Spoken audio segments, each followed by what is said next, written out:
आवाज मानदेशाचा।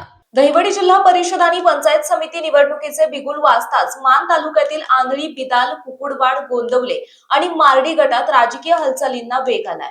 याच पार्श्वभूमीवर सातारा जिल्हा बँकेचे संचालक शेखर गोरे यांनी आंधळी गटातील तब्बल 175 सरपंच, उपसरपंच आणि पदाधिकाऱ्यांचा भारतीय जनता पार्टीत पक्षप्रवेश घडवून आणत पत्नी सोनल गोरे यांची उमेदवारी जाहीर केली आहे। गतवेळी जिल्हा परिषद आणि पंचायत समिती निवडणुकीमध्ये त्यांच्या नेतृत्वाखाली उमेदवार विजयी झाल्याने आंधळी गटात त्यांचा प्रभाव कायम आहे। दरम्यान आंधळी गणातून पंचायत समिती निवडणुकीसाठी सिद्धनाथ नागरी सहकारी पतसंस्थेचे संचालक आणि प्रतिष्ठानचे अध्यक्ष राजेंद्र जाधव हे इच्छुक म्हणून पुढे आले असून त्यांच्या नावाची जोरदार चर्चा सुरू आहे।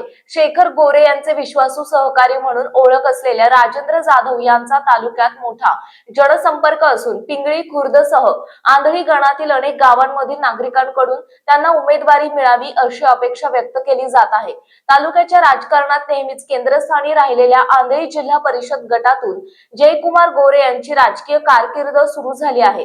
त्यामुळे आंधळी गणातून पंचायत समितीसाठी शेखर गोरे हे राजेंद्र जाधव यांना कमळ चिन्हावर उमेदवारी देणार का याकडे संपूर्ण तालुक्याचे लक्ष लागले असून आगामी काळात राजकीय समीकरणे अधिक स्पष्ट होणार आहेत।